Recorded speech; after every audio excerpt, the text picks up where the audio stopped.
Hello నేను CS రావు. BJP తమిళనాడులో పాగా వేసేందుకు సరికొత్త ఎత్తుగడని ప్రయోగించింది. అన్నాడీఎంకేకి సీఎం అభ్యర్థిత్వాన్ని అనౌన్స్ చేస్తూ పొత్తుని క్లారిటీ తీసుకొచ్చింది. పొత్తు విషయంలో అదంతా కూడా అమిత్ షా గారు అలాగే గురుమూర్తి గారు అనేటువంటి అతను ఇద్దరు కలిసి చేసినటువంటి వ్యూహాత్మకమైనటువంటి పొత్తు అనేది ఇప్పుడు సర్వత్రా చర్చ జరుగుతుంది. ఇంతకీ ఎవరు ఈ గురుస్వామి, ఈ గురుమూర్తి? ఈ గురుమూర్తి గారు చెప్పినటువంటి దాన్ని అమిత్ షా గారు ఎందుకు ఫాలో అయ్యారు అని అంటే, గురుమూర్తి గారు నేపథ్యం తీసుకుంటే కనుక ఆర్ఎస్ఎస్ బ్యాక్గ్రౌండ్, ఆర్ఎస్ఎస్ భావజాలం పుష్కలంగా ఉండేటువంటి లీడర్. ఆయన ఆర్బీఐకి సంబంధించినటువంటి డైరెక్టర్గా ఉన్నారు. అలాగే తమిళ రాజకీయాల మీద అవగాహన ఉన్నటువంటి గురుమూర్తి గారు ఆర్ఎస్ఎస్ భావజాలంతో ఉన్నారు. ఆయన తమిళ రాజకీయాల్లో లేదంటే తమిళనాడులో బీజేపీ గెలవాలి అంటే, బీజేపీ అధికారంలో రావాలి అని అంటే ఖచ్చితంగా అన్నాడీఎంకే అభ్యర్థిని ముఖ్యమంత్రి అభ్యర్థిగా ప్రకటించాలి, లేదంటే ప్రజలు యాక్సెప్ట్ చేయరు అనేటువంటి విషయాన్ని అమిత్ షా గారికి చెప్తే అమిత్ షా గారు గురుమూర్తి గారి మాటలు విన్నారు అని చెప్పి తెలుస్తోంది. ఆ గురుమూర్తి గారే మొత్తం టర్న్ చేసేసారు తమిళనాడు రాజకీయాల్ని అని చెప్పి ఇప్పుడు సరికొత్త చర్చ మొదలైంది. ఎందుకంటే అసలు తమిళనాడులో ఏం జరుగుతుంది పాలిటిక్స్లో? సమీప భవిష్యత్తులోని అసెంబ్లీ ఎన్నికలు ఉన్నాయి. అక్కడ స్టాలిన్ దక్షిణ భారతదేశం అనేటువంటి ఒక కాన్సెప్ట్ని తీసుకొని బీజేపీ మీద వ్యతిరేకతను తెచ్చేటువంటి ప్రయత్నం చేస్తూ ఉన్నారు. ఇలాంటి పరిస్థితుల్లో డిఎంకేని అధికారం నుంచి దించాలి అని అంటే అన్నాడీఎంకేని బలపరచాలి అనేటువంటి ఒక వ్యూహాన్ని గురుమూర్తి గారు రచించారు. ఆయన వ్యూహాన్ని అమిత్ షా గారు పాటించారు. అందుకే పొత్తు కన్ఫర్మ్ అయిపోయింది. బీజేపీ అన్నాడీఎంకే మధ్య పొత్తు కన్ఫర్మ్ అయిపోయింది. సాధారణంగా బీజేపీ ముఖ్యమంత్రి అభ్యర్థిత్వాన్ని ఆశిస్తుంది ఇప్పుడున్నటువంటి పరిస్థితుల్లో. ఎందుకంటే అన్నాడీఎంకే బలహీనంగా ఉంది. అక్కడ జయలలిత చనిపోయిన తర్వాత జరిగినటువంటి పరిణామాలను మనం చూసాం. పళనిస్వామి అలాగే పన్నీర్ సెల్వం మధ్య జరిగినటువంటి రాజకీయ రాద్ధాంతాన్ని చూసాం. ఇలాంటి పరిస్థితుల్లో తమిళ ప్రజలు అన్నాడీఎంకేని అధికారం నుంచి పంపించేసింది. అక్కడ స్థానిక సంస్థల ఎన్నికల్లో కూడా అన్నాడీఎంకే బలంగా లేదు. మరోవైపు హీరో విజయ్ అక్కడ పార్టీని పెట్టారు, ఆ పార్టీ బలోపేతం అవుతుంది. ఇలాంటి పరిస్థితుల్లో అన్నాడీఎంకే సొంతంగా అధికారంలోకి వస్తుంది అన్నటువంటి నమ్మకం లేదు. డిఎంకే ఇప్పటికీ కూడా బలంగా ఉంది అనేటువంటి అభిప్రాయం సర్వత్రా కనిపిస్తుంది, వినిపిస్తుంది కూడా. పైగా స్టాలిన్ రాబోయేటువంటి రోజుల్లో దేశవ్యాప్తంగా కూడా ఆయన హవా కొనసాగేటువంటి అవకాశం ఉంది. ఇండియా కూటమిలో బలమైనటువంటి లీడరు స్టాలిన్, డిఎంకే నడిపిస్తూ ఉన్నారు ఆయన. అలాగే ఆయన సంతానం, ఆయన వారసత్వం కూడా బలంగా ఉంది. కాబట్టి తమిళ ప్రజలు మళ్ళీ డిఎంకేకే పట్టం కట్టేటువంటి అవకాశం ఉంది అనేటువంటి పరిస్థితుల్లో ఒక్కసారిగా అన్నాడీఎంకే బీజేపీ మధ్య పొత్తు కన్ఫర్మ్ అయిపోయింది. సాధారణంగా ముఖ్యమంత్రి అభ్యర్థిని ముందుగా ప్రకటించరు బీజేపీ పొత్తు పెట్టుకుంటే కనుక చాలా చోట్ల. కానీ దక్షిణ భారతదేశంలో ఈక్వేషన్ మార్చుకుంది. ఆంధ్రప్రదేశ్లో ఏ విధంగా అయితే వ్యూహాన్ని అనుసరించిందో అదే వ్యూహాన్ని ఇప్పుడు తమిళనాడులో కూడా అనుసరిస్తూ ఉంది. పళనిస్వామి మాజీ సీఎం, ఆయన్నే ముఖ్యమంత్రి అభ్యర్థిగా ఎన్నికల ముందు అనౌన్స్ చేసి అన్నాడీఎంకేనే రాబోయేటువంటి రోజుల్లో అధికారంలోకి వస్తుంది, దానికి సంపూర్ణమైనటువంటి మద్దతు ఇస్తున్నామని చెప్పి అమిత్ షా గారు అనౌన్స్ చేశారు.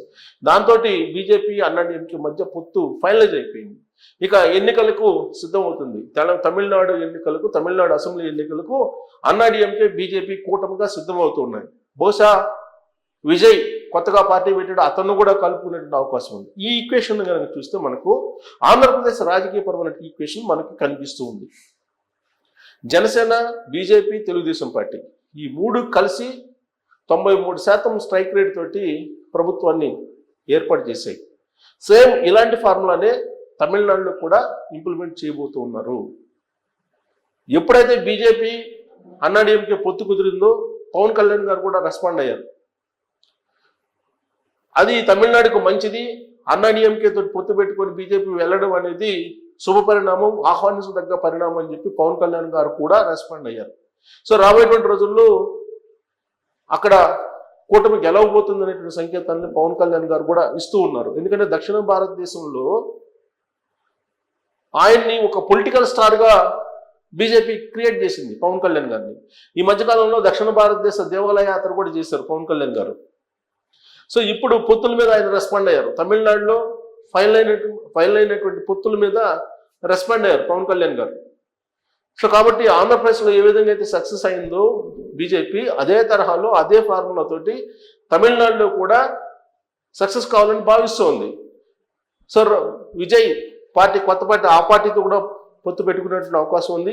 ఇప్పటి వరకు అయితే బీజేపీ అన్నాడీఎంకే పొత్తు కన్ఫర్మ్ అయిపోయింది. దీంతో తమిళనాడు రాజకీయాల్లో ఒక్కసారిగా ఒక హైప్ క్రియేట్ అయింది ఆ కూటమికి. ఇప్పటి వరకు స్టాలిన్ గ్రాఫ్ బాగుందని చెప్పి అనుకున్నారు. స్టాలిన్ పైగా ఇటీవలనే చెన్నై కేంద్రంగా చేసుకొని ఇండియా కూటమికి సంబంధించిన భాగస్వామి పార్టీలతో సమావేశాన్ని ఏర్పాటు చేశాడు. రాబోయేటువంటి రోజుల్లో ఒకవేళ నియోజకవర్గాల పునర్విభజన జరిగితే దక్షిణ భారతదేశానికి భారీగా అన్యాయం జరిగేటువంటి అవకాశం ఉంది అని. దానికి బీఆర్ఎస్ పార్టీకి సంబంధించినటువంటి లీడర్ కేటీఆర్ గారు కూడా హాజరయ్యారు. ఆ వేదిక మీదకి రేవంత్ రెడ్డి గారు, కేటీఆర్ గారు కనిపించారు. సో కాబట్టి ఓవరాల్గా ఇండియాలో రాబోయేటువంటి రోజుల్లో జరిగేటువంటి నియోజకవర్గాల పునర్విభజన అనేది దక్షిణ భారతదేశానికి అన్యాయం చేస్తుంది అనేటువంటి నినాదాన్ని పెద్ద ఎత్తున వినిపించడానికి లీడర్షిప్, నాయకత్వం వహించింది స్టాలిన్. దాంతో అతని గ్రాఫ్ పెరుగుతుంది అని చెప్పి అనుకున్నారు. కానీ ఒక్కసారిగా అమిత్ షా గారు ఎంటర్ అయ్యారు చెన్నైలో, తమిళనాడులో ఎంటర్ అయ్యి పళనిస్వామిని ముఖ్యమంత్రి అభ్యర్థిగా అనౌన్స్ చేసి ఆయన్ని ముందు పెట్టి తమిళనాడులో ఎన్నికలకు వెళ్ళడానికి సిద్ధమయ్యారు. ఈ నిర్ణయం తీసుకోవడం వెనుక గురుమూర్తి చాలా కీలకంగా వ్యవహరించారు. గురుమూర్తి అనే అతను ఆయన ఏదైతే ఎక్స్ప్లెయిన్ చేశారో తమిళనాడులో ఉన్నటువంటి రాజకీయపరమైనటువంటి అంశాలు కానీ, లేదంటే తమిళనాడు ప్రజల యొక్క, లేదంటే ఓటర్ల యొక్క మనోభావాలు ఎలా ఉంటాయో అమిత్ షా గారికి తెలియజేయడంతో టోటల్గా అన్నాడీఎంకే నాయకత్వ పగ్గాలు అప్పచెప్పి వెనక బ్యాక్ ఎండ్లో బీజేపీ డ్రైవ్ చేయడానికి సిద్ధమైంది. దీనికంటే ముందు ఆల్రెడీ అన్నామలైని బీజేపీ అధ్యక్ష బాధ్యతల నుంచి తప్పించారు. దానికి కారణం ఏంటంటే అన్నాడీఎంకేకి నాయకత్వ బాధ్యతలు అప్పచెప్పడం.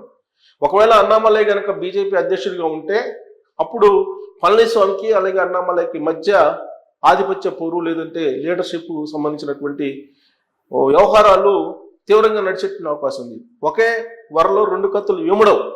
అందుకే అన్నామలైని పక్కన పెట్టేశారు. అన్నామలైని పక్కన పెట్టేసి పూర్తిగా ఇప్పుడు అన్నాడీఎంకే తోటి నడవడానికి బీజేపీ తమిళనాడులో సిద్ధమైంది. ఏదో ఒక రకంగా దక్షిణ భారతదేశంలో బీజేపీ ప్రభుత్వాలు ఉండాలి. అటు భాగస్వామ్య ప్రభుత్వాలు అయినా కావచ్చు, లేదా డైరెక్ట్గా అధికారంలోకి రావడానికైనా కావచ్చు.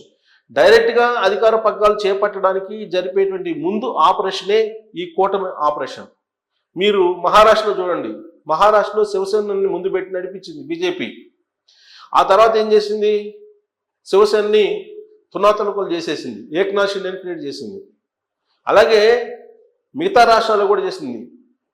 తాను అధికారంలో రావడానికి ముందుగా కూటమిని ఏర్పాటు చేస్తుంది. కూటమి ఏర్పాటు చేసిన తర్వాత కూటమిలో ఉన్నటువంటి పార్టీలని చిన్నభిన్నం చేసేస్తుంది బీజేపీ అనేది భారతదేశ వ్యాప్తంగా జరిగినటువంటి పరిణామాలను బట్టి చూస్తే ఒక అవగాహనకి రాజకీయ నాయకులు వస్తూ ఉన్నారు.